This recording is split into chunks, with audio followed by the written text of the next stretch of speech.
L'actualité internationale à présent avec ce séisme en Asie du Sud-Est et la terre qui a tremblé hier en Chine, en Thaïlande, en Birmanie, surtout épicentre du tremblement de terre. Et ce matin, hélas, le bilan est revu à la hausse. Oui, plus de 1000 morts et plus de 2000 blessés annoncés en Birmanie. En Birmanie la junte au pouvoir. Il y a une dizaine de morts en Thaïlande.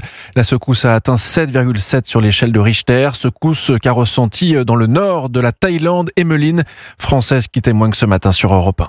On l'a ressenti. Alors, on était chez nous dans notre maison et mes enfants commençaient à me dire « Maman, ça bouge comme un bateau.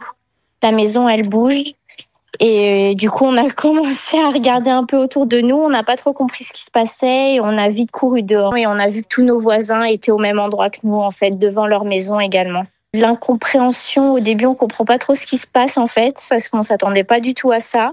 Et après, oui, un petit peu de l'inquiétude de se dire, bon, est-ce que ça va faire des dégâts autre part? Parce que nous, ça va. Mais il faut savoir qu'à Chiang Mai, il y a quand même pas mal de tours qui sont assez hautes.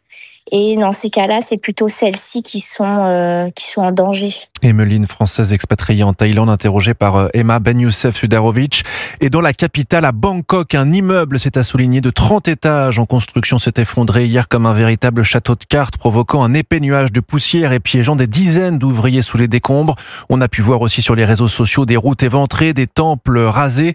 Et c'est assez rare aussi pour être souligné. La junte militaire au pouvoir en Birmanie a donc lancé un appel à l'aide internationale.